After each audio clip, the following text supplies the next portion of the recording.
Hello everyone, I welcome you all to this lecture for the discussion of the chapter number 10 from volume 2 NCERT textbook, that is Haloalkanes and Haloarenes. So let's start this chapter. So I would like to start this chapter along with the applications of haloalkanes and haloarenes in our day-to-day life. First of all, what is the meaning of haloalkanes and what is the meaning of haloarenes? Halo simply means halogens, which include fluorine, chlorine, bromine, and iodine. So these are the halogens, and alkanes simply means hydrocarbons. Okay, so we will consider alkenes and alkynes also. So this simply means when a halogen group is attached to some organic compound, maybe it is an alkene or arene or a aromatic compound. So that these all we will be discussing under the chapter haloalkanes and haloarenes. So we will be discussing here the very first derivatives of organic compounds, very first derivatives of hydrocarbons, that is haloalkanes and haloarenes. So let's start. First of all, I would like to mention a few compounds here. First of them is chloramphenicol.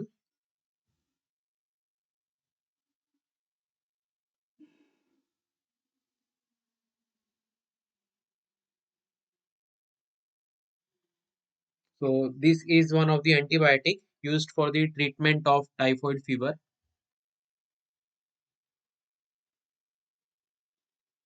Second is chloroquine. This is used in treatment of malaria.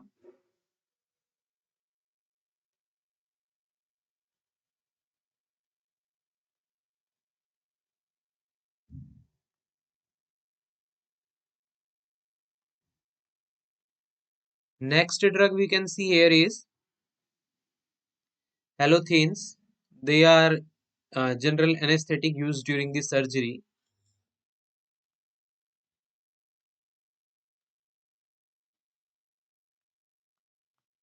So they are just anesthetics.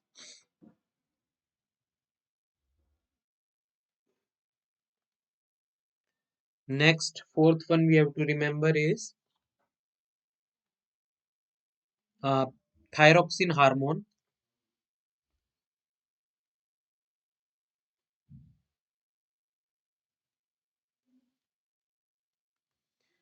which is used for treating goiter disease.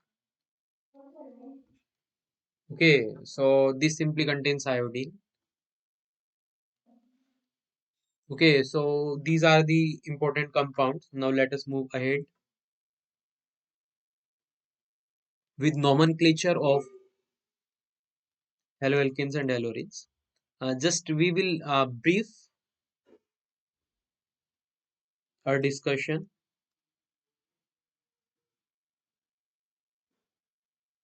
here regarding nomenclature. So,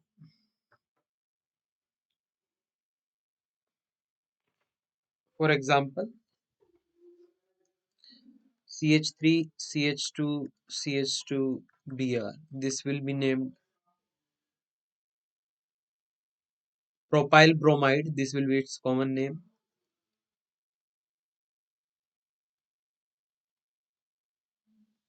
And 1 bromopropane. This will be its IUPAC name.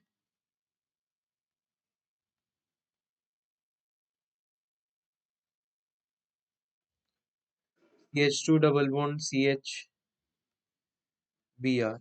So this can be named as ethinyl bromide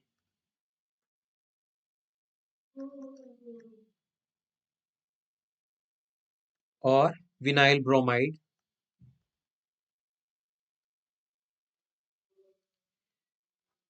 and its IUPAC name will be 1-bromoethene. 1-bromoethene.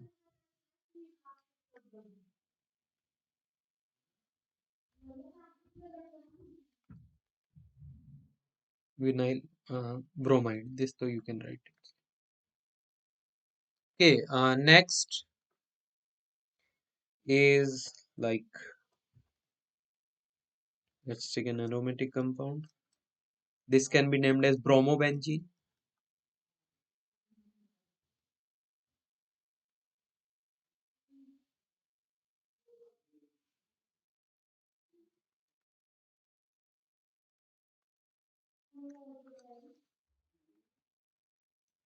This can be named as neopentyl chloride.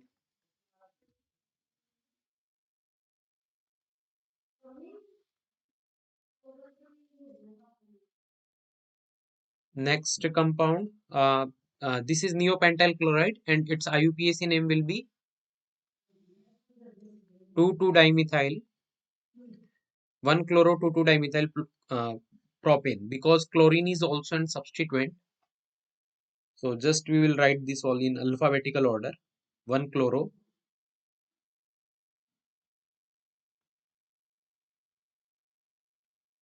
2,2-dimethyl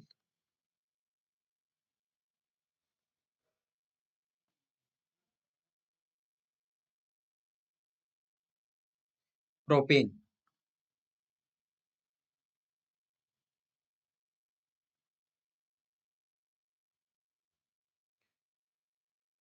Okay, so now CH2 CH2 Cl Cl. This is ethylene chloride.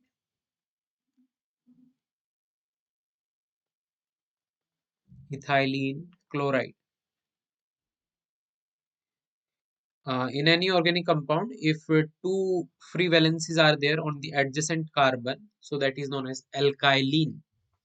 Now here two carbons are there, so that's ethylene. That's common nomenclature again, and its IUPAC name definitely will be 1,2-dichloroethene. Ethane. 1,2-dichloroethane. That will be its IUPAC name. Okay.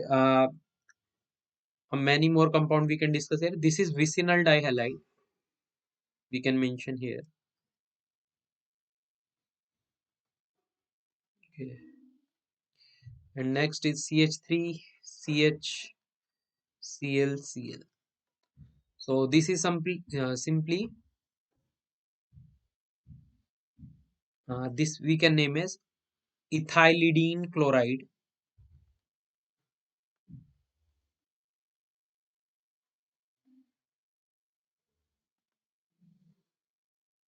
or 1,1-dichloroethane.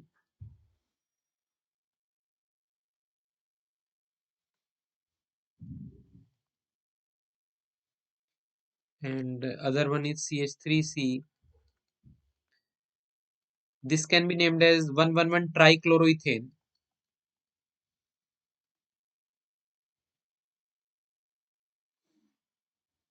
or ethylidene chloride. Ethylidene chloride. Okay.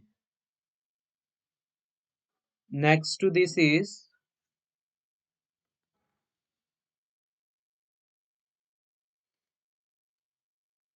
so we can discuss a large number of organic compounds. So we will brief our discussion of nomenclature here only from the chapter Haloalkanes and Haloarenes. So this is simply 1,3,5 tribromobenzene.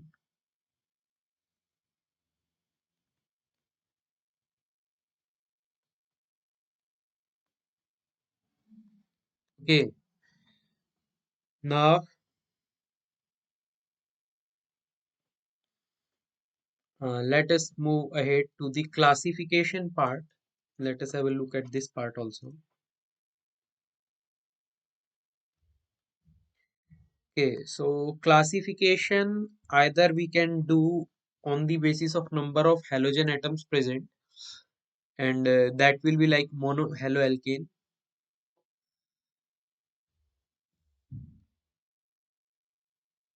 Okay, dihaloalkanes and trihaloalkanes.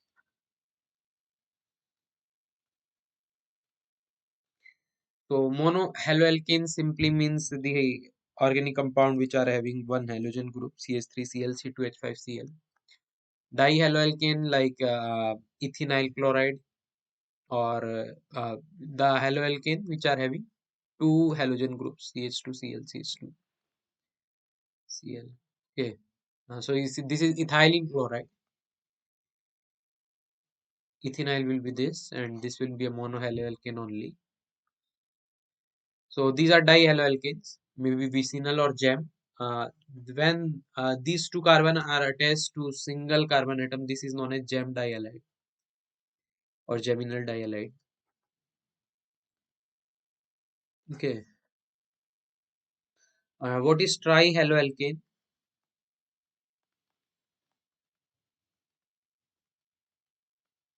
So three halogen group being present in an organic compound, that is trihaloalkane.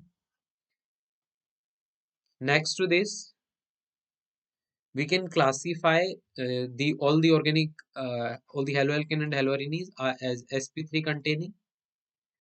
Okay, so when the halogen group is attached to sp3 hybridized carbon, this will include primary halogen, secondary, this will include primary, secondary or tertiary. Okay, so when halogen group is attached to primary carbon, that is an primary haloalkane. When it is attached to a secondary carbon, then that's a secondary haloalkane, and when it is attached to a tertiary carbon, then it is a tertiary haloalkane. Okay, and next we can take here is allyl groups. Allyl position is also sp3 hybridized.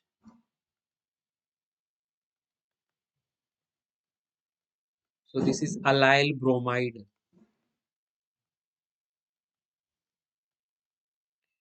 The carbon to which bromine group is attached here is also sp3 hybridized.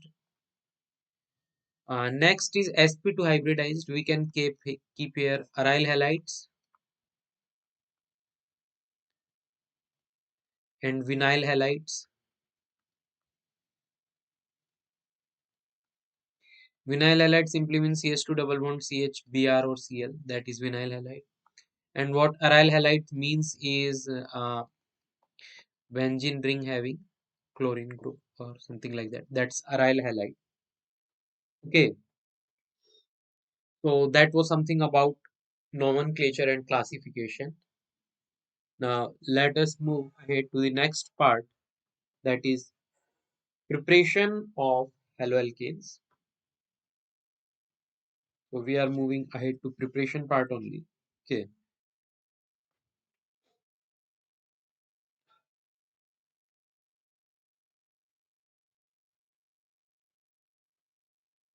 So from here the actual chapter begins. So that preparation, nomenclature, and isomerism, they all are just a part of general organic chemistry. But here also we are revising a little bit.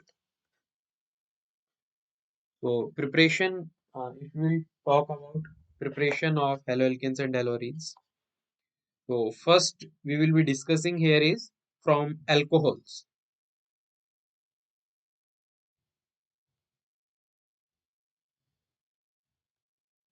First is from alcohols.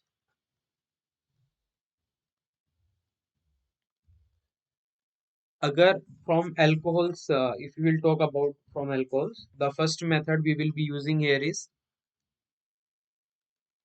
Groove's process.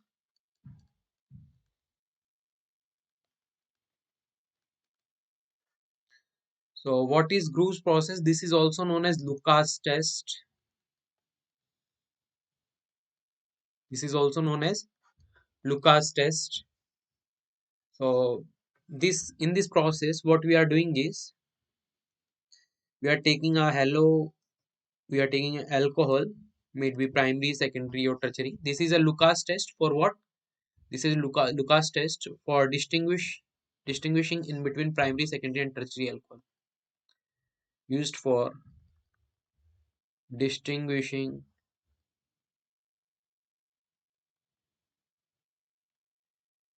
in between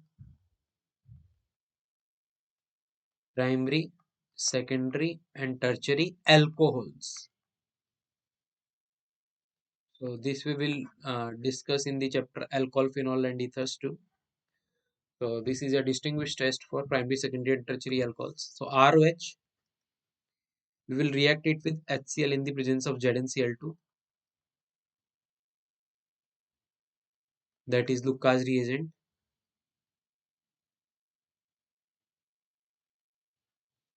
This will give rise to RCl. Now what we observe here is turbidity.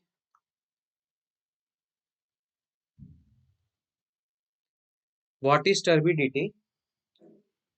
It's simply the appearance of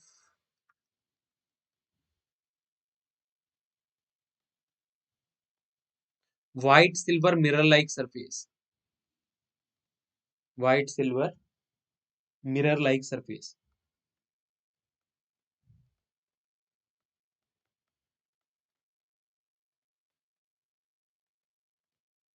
So that's something which is known as turbidity. Let us have a look at how it distinguish in between primary, secondary, and tertiary alcohol. Suppose the alcohol is CH3, CH2, OH. So when this will be reacted with HCl in the presence of ZnCl2, this will form CH3, CH2Cl, and that will take nearly an hour to occur, or the reaction may not occur. If we will take CH3, CH3OH, the reaction may occur in 5 to 10 minutes or on slightly warming the solution. But in case of tertiary alcohol, the reaction is very fast, and that just take place immediately or in a minute.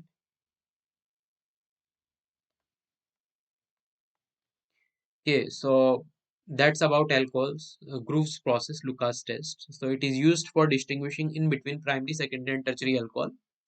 In case of primary alcohol, it take a lot of time to occur, while in case of secondary alcohol, it just take 5 to 10 minutes, and in case of tertiary alcohol, it occurs immediately. So that's why it can be used as a distinguished test for primary, secondary, and tertiary alcohols. Next, second process we are discussing here is the Darjan's process. Okay, so these are named reactions. Okay, these we have to remember. Second process is Darjan's process.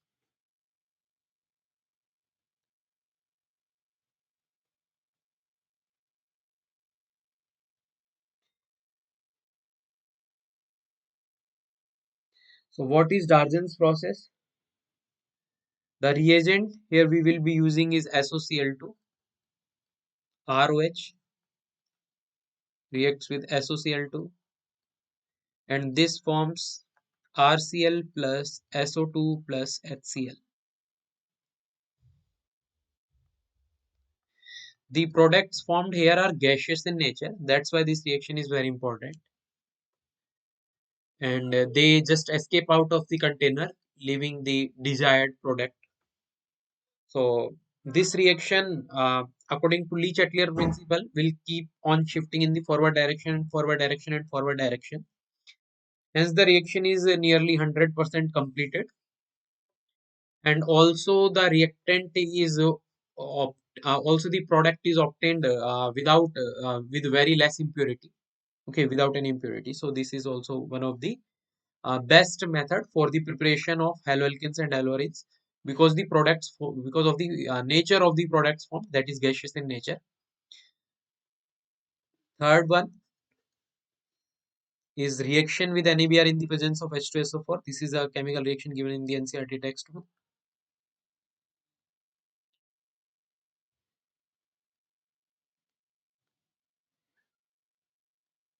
Reaction with NaBr in the presence of H2SO4. So here simply we will react ROH with NaBr in the presence of H2SO4 that will give rise to RBr plus NaHSO4 plus H2O.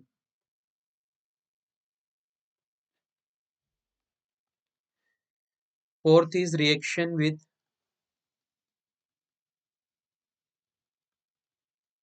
PCl3 phosphoryl trichloride. So in this reaction, the byproduct formed is very important.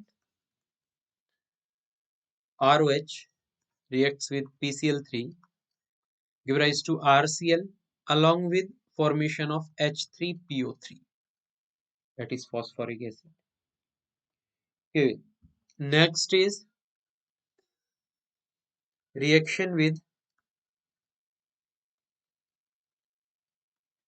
PCl5. ROH reacts with PCl5 to form RCl plus POCl3 plus HCl. So that is phosphoryl chloride plus hydrogen chloride. So that is reaction with PCl5, phosphoryl pentachloride. Next to this is sixth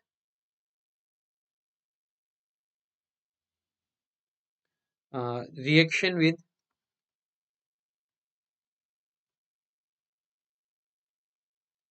red phosphorus in the presence of X2. So this also yield RX.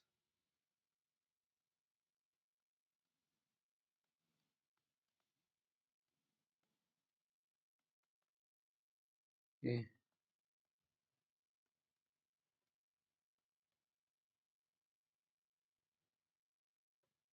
So these all are the different chemical reactions. Okay, so first one was the Lucas test for distinguishing between primary, secondary, and tertiary alcohol. So this is ROH, HCl in the presence of ZnCl2, which is Lucas reagent, give rise to RCl. In case of primary alcohol, the turbidity appear in an hour, and secondary alcohol take 5 to 10 minutes, and tertiary alcohol it appears immediately. That is because of the stability of carbocation. That is because the reaction is taking place by SN1 mechanism that we will discuss further in this chapter only. Second one is the Darjan's process, that is ROH react with SOCl2 to form RCl plus SO2 plus HCl. So gaseous product formed here escape out of the container and shifts the equilibrium in the forward direction, leads to 100% nearly completion of the chemical reaction. Next is the reaction with NABR plus H2SO4, ROH in the presence of NABR plus H2SO4 give rise to RBr plus NHSO4 plus H2O. And next to this is ROH in the presence of PCl3, RCl plus H3PO3, and next was PCl5. So these byproducts formed here we have to remember. Okay, sometimes in the question if it gives complete the following reaction, then we have to write the whole reaction. Seventh one is a reaction of silver salt uh, reaction with silver salt of carboxylic acids.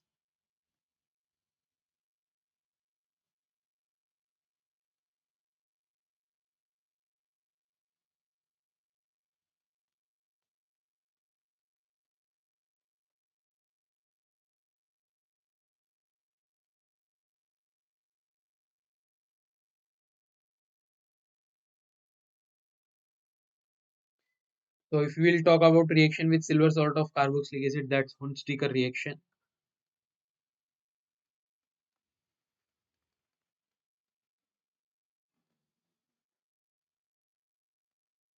So in this reaction, RC double bond O, OAG. Okay, so this is reacted with Br2, and hence this is rotated at a very high speed, which give rise to RBr plus CO2 plus AgBr. Along with Br, it is rotated at a very high speed, so that is reflux. So that's known as Hunziker reaction.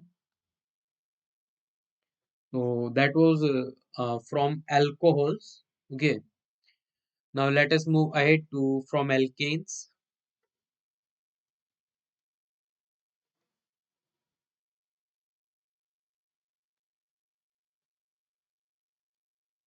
So from alkanes, that is photochlorination, we can mention here.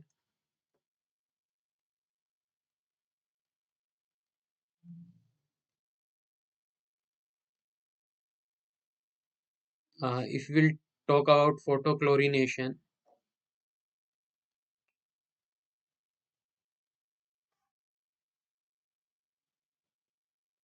it's like CH4 in the presence of Cl2 and H mu, it give rise to CH3Cl.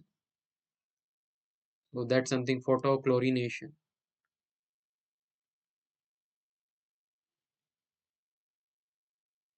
Next is from alkenes. This reaction occur by free radical mechanism.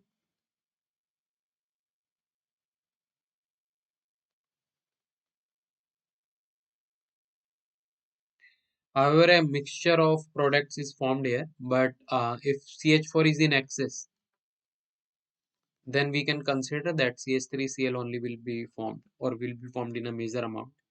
Next is from alkenes. So there are different methods. First is CH3 CH double bond CH2. So this reaction takes place by electrophilic addition reaction. So as we know, this is pi electron cloud double bond. So to this pi electron cloud H plus will attack and that will form a carbocation which will be secondary in nature. So this will yield secondary haloalkane, okay, as a major product.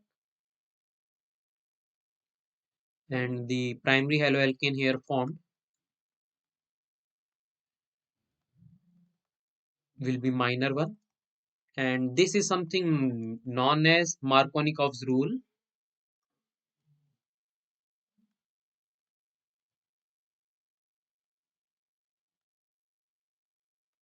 So what is Markovnikov's rule? It's simply the negative part of attacking reagent.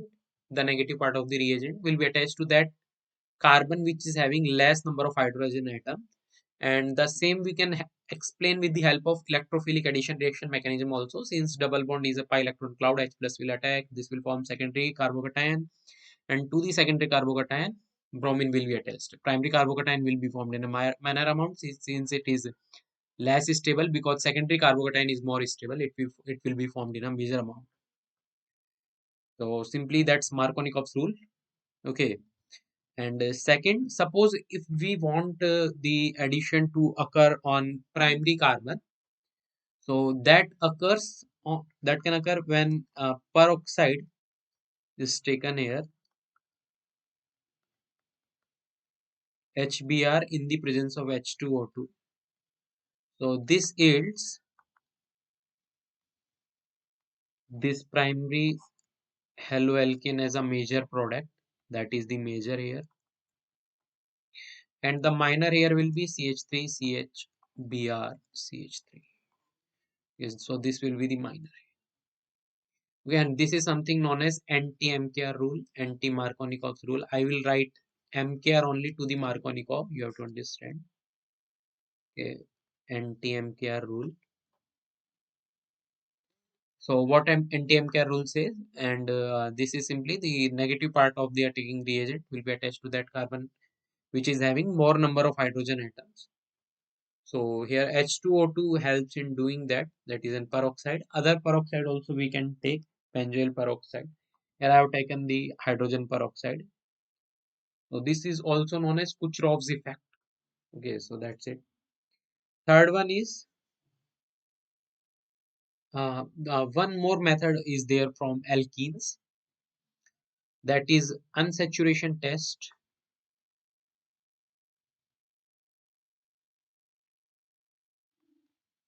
What is unsaturation test?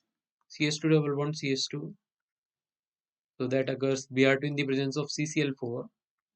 This yields CS2Br and CS2Br. So this is something which is colorless, hence this is a test.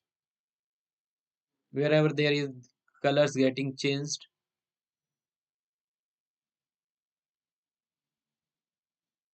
Mm.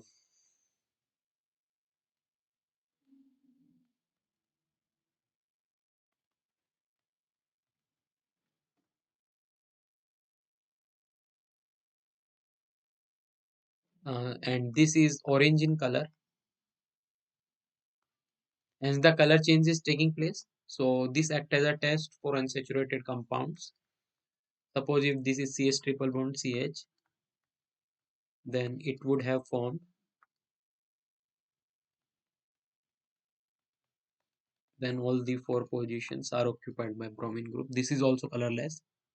So there is something orange which is getting converted into colorless compound. So this is an unsaturation test for hydrocarbon.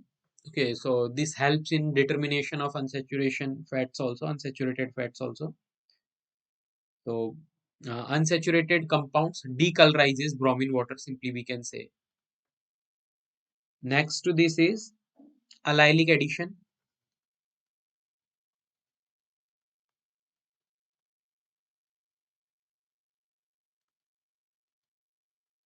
Okay, what is allylic addition?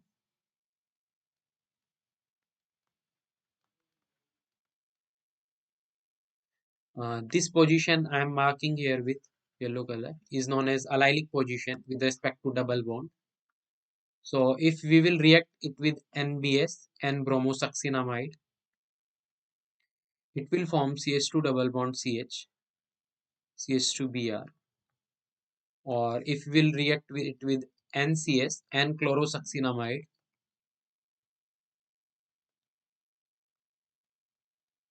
it will form CH2 double bond CH, CH2Cl.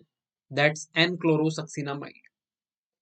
Uh, there are other things also we can use here, like Cl2 at 800 degrees Celsius, or Br2 at 800 degrees Celsius, or SOCl2. So these are the five reagents we can use here. Suppose if it is in place of NBS, we can use Br2 at 800 degrees Celsius also.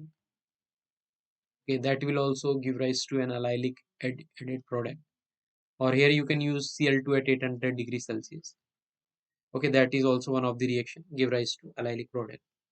Or you can use SOCl2 here, SO2Cl2 here. This is sulfonyl chloride. So this also give rise to allylic product. This is SO2Cl2. The earlier we have used in the Darjan's process was SOCl2. There is a difference. So that is also something give rise to an allylic product. So that was all regarding the preparation. So here I am just ending on this lecture. The further content regarding this chapter will be discussed in the next lecture. So we will be having these short lectures only, so that they can be easily recorded and you can also watch them easily. So this was a little help to you all from my side. Maybe my time worth for helping you in your examination. So thanks for watching the video. Thank you very much.